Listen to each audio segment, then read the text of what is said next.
Salam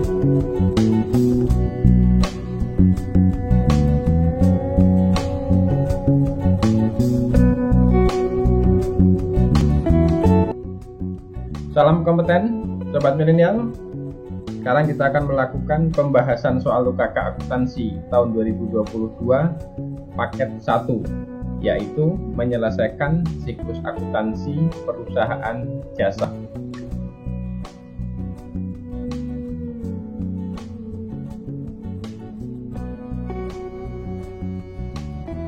Transaksi yang berikutnya ke-11, di mana di sini ada voucher kas kecil kantor PLN, PDAM, dan Telkom Rp675.000, pembayaran listrik, air, dan telepon ya di Rp675.000. Karena di sini voucher kas kecil, berarti langsung saja kita buka di sini untuk petty cash dan kita masukkan tanggal, kemudian evidennya sesuai dengan yang ada di sini tanggal 10 eviden PKK 02. Kemudian untuk keterangan di sini kita buat sesuai dengan keterangan ini, yaitu payment, elektrik, telepon, dan water ya. Dan karena bulannya di sini tidak disebutkan, berarti kita anggap ini adalah bulan Desember. Maka di sini langsung kita masukkan ke dalam beban listrik, telepon, dan air ya, atau elektrik, telepon, and water expense sebesar Rp675.000 di sebelah debit dan di kreditnya Rp675.000.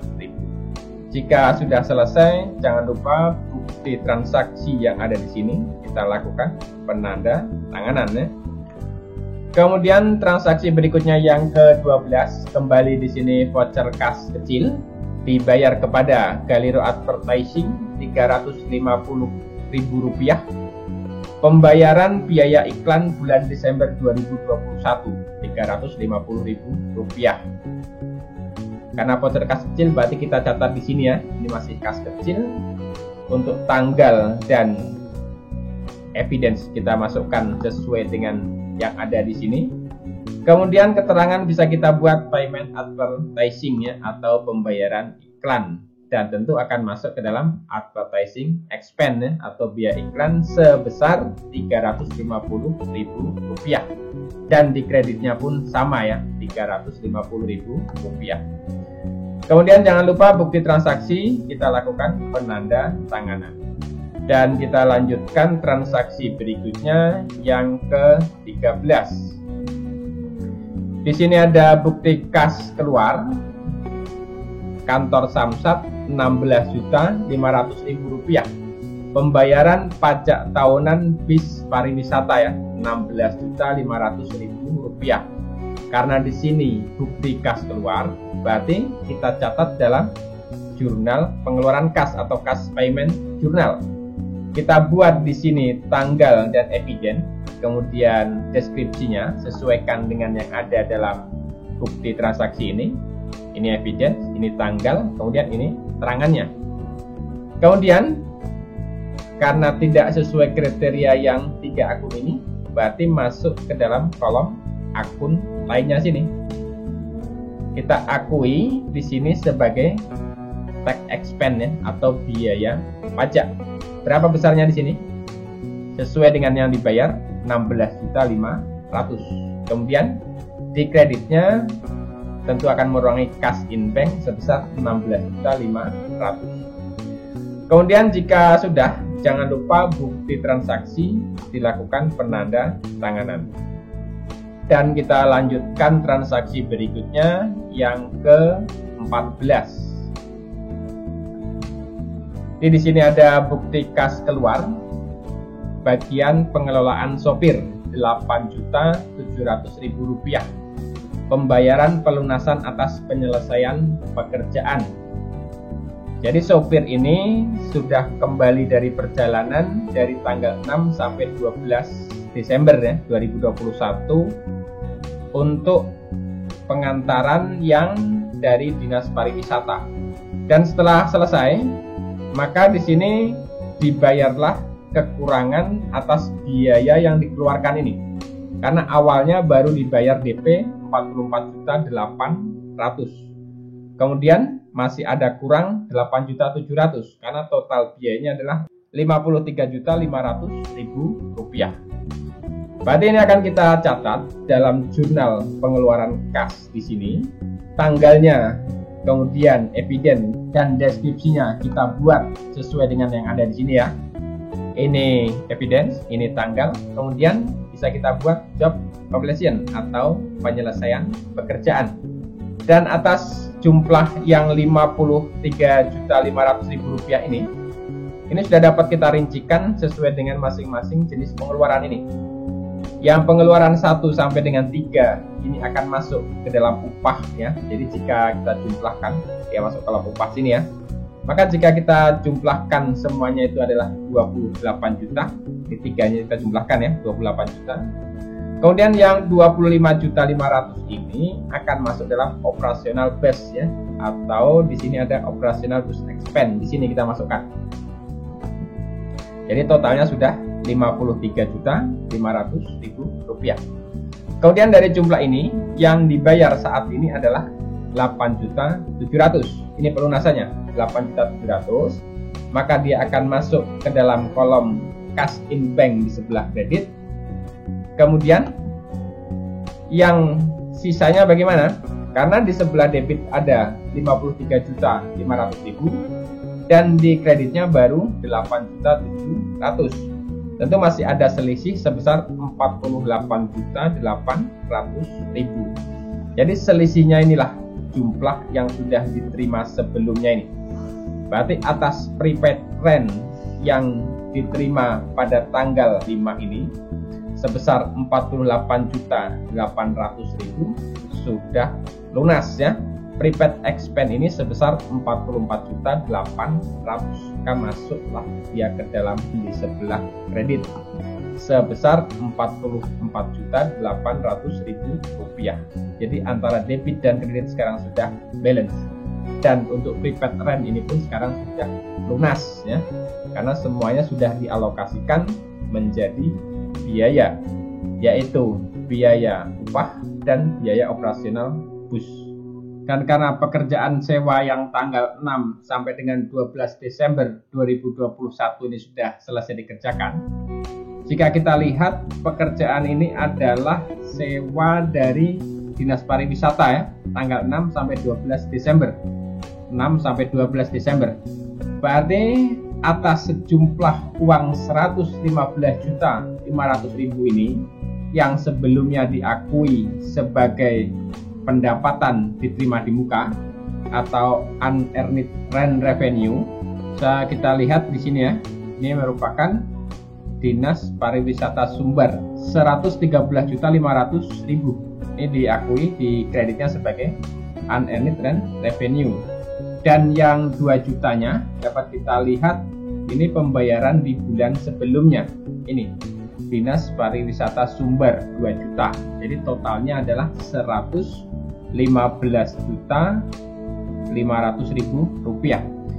Berarti ini akan diakui sebagai pendapatan karena pekerjaan sudah selesai. Akan dicatat dalam jurnal umum di sini. Tanggalnya kita buat sesuai dengan tanggal penyelesaian ini aja, tanggal 13. Kemudian kita menggunakan bukti ini PKK 16. Dan karena sebelumnya diakui sebagai unearned rent revenue, berarti sekarang unearned rent revenue di sebelah debit dan di kreditnya adalah rent revenue atau pendapatan sewa. Berarti sudah sah menjadi pendapatan. Berapa besarnya? 115.500.000 rupiah. Di kreditnya pun sama ya, 115.500.000 rupiah. Sama dengan jumlah yang ada dalam kartu pemakaian sewa ini, 115.500.000 rupiah. Kemudian jika sudah dilakukan pencatatan dalam jurnal umum di sini, selanjutnya jangan lupa bukti transaksi ini kita lakukan penanda tanganan. Dan kita lanjutkan transaksi berikutnya yang ke-15. Di sini ada bukti kas masuk dari para sopir Rp2.500.000 penerimaan piutang dari sopir. Yang berarti sopir ini memiliki piutang atau pinjaman ke perusahaan ya. Ini ada pembayaran. Berarti akan masuk dalam jurnal kas masuk karena di sini bukti kas masuk ya. Nah, kita masukkan ke dalam kas receipt jurnal, tanggal, bukti dan deskripsinya bisa kita buat sesuai dengan yang ada di sini. Ini evidence, ini tanggal, kemudian deskripsinya, receipt, employees, receivable. Berapa jumlah yang diterima? 2.500.000. Maka kita masukkan di sini 2.500.000. Kemudian di kreditnya apa? Karena dia bukan berasal dari unearned revenue, berarti harus kita masukkan di sini kolom order. Nama akunnya adalah order receivable atau piutang lainnya, jumlahnya 2.500.000. Jadi debit dan kredit sekarang sudah balance-nya sama-sama 2.500.000. Kemudian jangan lupa bukti transaksi di sini kita lakukan penandatanganan. Dan kita lanjutkan transaksi berikutnya yang ke-16. Di sini ada bukti kas keluar kepada sopir ya, Rp1.500.000. Pinjaman oleh sopir atas nama Alga, Asep dan Rangga dengan pinjaman masing-masing Rp500.000. Berarti karena di sini bukti kas keluar, berarti kita catat dalam jurnal pengeluaran kas atau kas payment journal ya. Berapa besarnya di sini? Kita buat tanggal, kemudian bukti atau evidence dan deskripsinya sesuai dengan yang ada di sini. Dan ini akan dibebankan kepada akun order receivable karena bukan merupakan labor expense, bukan juga private expense dan juga bukan operational expense. Berapa jumlahnya? Ya kita masukkan saja di sini 1.500.000 dan di kreditnya pun 1.500.000 mengurangi cash in bank. Kemudian jika sudah selesai, jangan lupa bukti transaksi kita tanda tangan. Dan kita lanjutkan transaksi yang berikutnya ke 17. Di sini ada voucher kas kecil atau serba Purnami Rp925.000. Pembelian perlengkapan untuk bis baru. Berarti karena di sini merupakan voucher kas kecil, kita masukkan ke petty cash ya. Di sini untuk tanggal dan evidence bisa kita buat sesuai yang ada di sini ya, PKK 04 dan tanggalnya 18. Kemudian untuk depreciation-nya kita masukkan di sini purchase office supplies ya. Karena akun inilah yang paling sesuai atau paling mendekati untuk pembebanan perlengkapan ini. Oke, kita buat akunnya di sini adalah office supplies. Berapa besarnya? 925.000 dan di kreditnya 925.000 masuk petty cash. Kemudian jangan lupa bukti transaksi di sini ditanda tangan. Dan kita lanjut transaksi berikutnya yang ke 18, di mana di sini ada bukti kas keluar dibayar kepada Makmur Jaya Mobil 1 miliar rupiah pembelian 1 bis pariwisata set 59. 1 miliar ini ya. Karena di sini merupakan bukti kas keluar, berarti akan kita catat dalam jurnal pengeluaran kas. Kita buat untuk tanggal, evidence dan deskripsinya sesuaikan dengan bukti di sini ya. Ada 19 ini tanggalnya, PKK 08 ya evidennya. Kemudian keterangannya purchase kendaraan ya, bisa kita tambahkan. Tapi di sini saya tuliskan purchase karena akunnya kita pakai akun kendaraan di sini atau file at cost, berarti sudah jelas bahwa yang dibeli adalah kendaraan. Berapa besarnya? Kita masukkan saja di sini 1 miliar. Ya, 1 miliar di sini. Vehicle at cost akunnya ya atau kendaraan.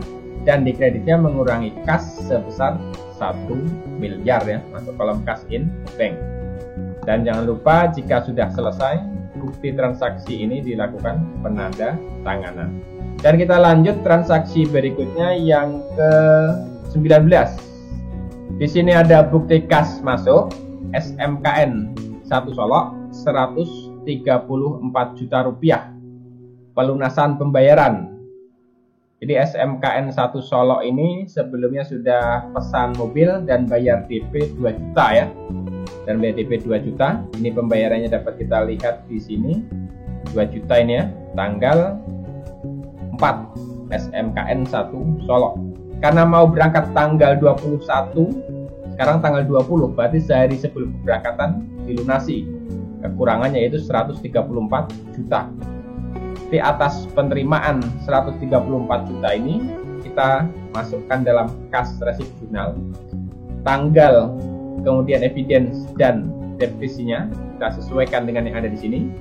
Kemudian cash in bank kita buat ini yang diterima 134 juta.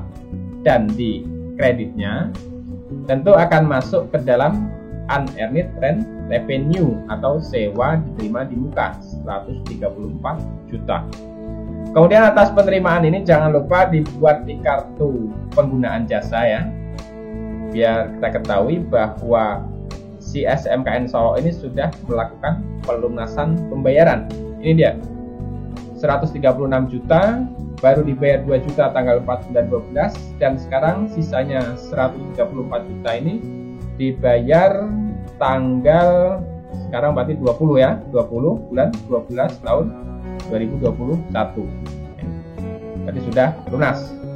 Ya, jika sudah kita lakukan pencatatan, jangan lupa bukti transaksi di sini kita lakukan penanda tanganan. Kemudian kita lanjutkan transaksi berikutnya yang ke-20. Di sini ada bukti kas keluar kepada bagian pengelolaan sopir 51.200.000 rupiah. Jadi di sini ada perinciannya, merupakan uang pangkal perjalanan bis atau prepaid expense. Ini ada perinciannya ya. Kemudian secara total di sini adalah 64 juta dan DP-nya 80%, yaitu 51.200.000. Nanti masih ada sisa 12.800.000. Ini untuk perjalanan dari tanggal 21 sampai dengan tanggal 28 Desember. Berarti yang ini tadi ya, SMKN 1 Solok ke Banda Aceh tanggal 21 sampai 28. Atas pengeluaran kas ini tentu akan kita catat dalam jurnal pengeluaran kas atau kas payment journal. Jadi bisa kita buat di sini tanggal, kemudian evidence dan definisinya kita sesuaikan dengan yang ada dalam bukti sini ya. Ini namanya adalah driver down payment atau uang muka sopir. Uang muka ini akan dimasukkan ke dalam akun prepaid expense karena belum menjadi beban ya. Berarti kita masukkan di sini prepaid expense 51.200.000. Ini jumlah yang dibayar. Kemudian di kreditnya di sini akan masuk ke dalam cash in bank ya, sebesar 51.200.000 rupiah. Kemudian jika sudah, jangan lupa bukti transaksi kita lakukan penanda tanganan.